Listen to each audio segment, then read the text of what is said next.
Supreme court ने एक ऐसा फैसला लिया जिसने सिर्फ दिल्ली एनसीआर नहीं बल्कि पूरे भारत के लोगों को टच किया, कहीं अच्छे रूप में तो कहीं बुरे रूप में। कुछ लोगों ने इस डिसीजन को सपोर्ट किया तो अधिकतर लोगों ने इस डिसीजन के अगेंस्ट अपनी आवाज उठाई, स्पेशली सोशल मीडिया पर।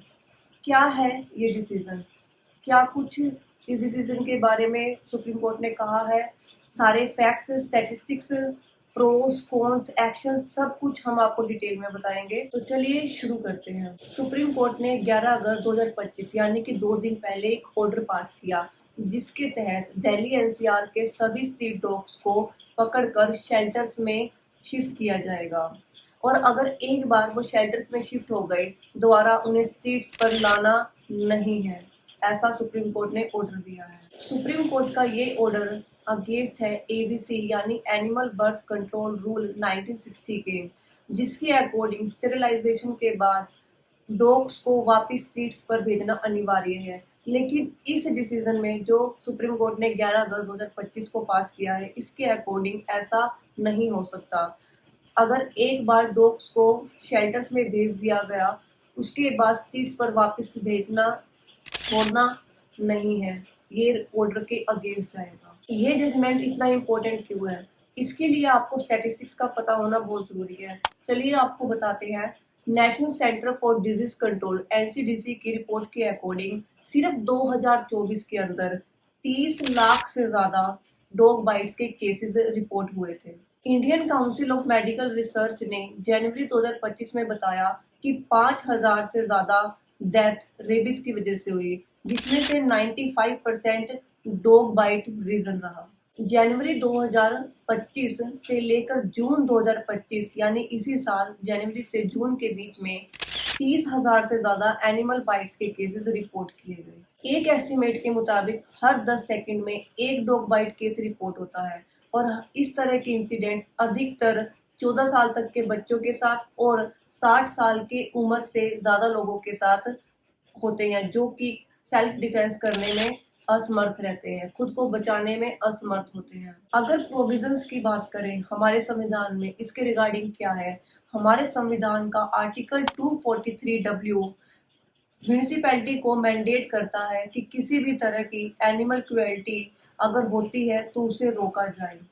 और उसी के साथ साथ आर्टिकल 51A क्लोज जी, जो कि फंडामेंटल ड्यूटी से रिलेटेड है, वो सिटीजन्स की ड्यूटी बताता है to have compassion for living creatures.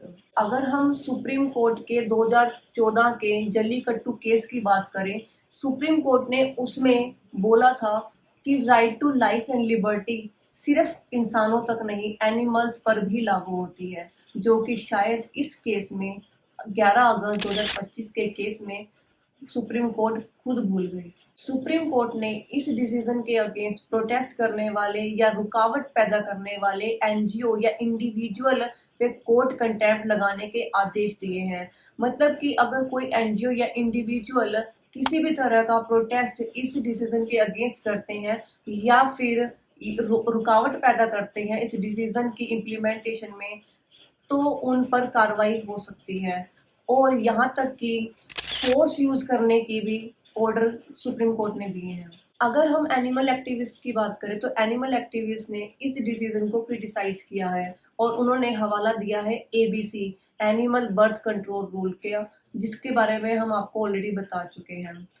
इस डिसीजन के अगेंस्ट में प्रोटेस्ट भी हुआ इंडिया गेट पर, जिसमें 40 से 50 लोगों को डिटेन भी किया गया। सुप्रीम कोर्ट ने डिसीजन की इम्पोर्टेंस बताते हुए कहा है कि लोगों का, सिटीजन्स का फंडामेंटल राइट है बिना डॉग फियर के घूमना।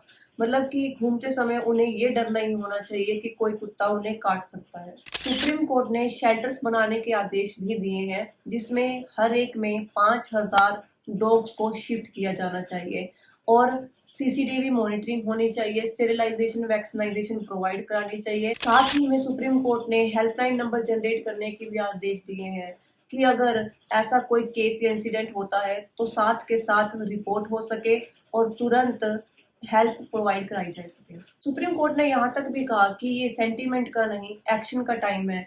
अगर कोई डॉग लवर किसी तरह का प्रोटेस्ट करता है तब भी एक्शन नहीं रुकना चाहिए। अब इससे होगा क्या?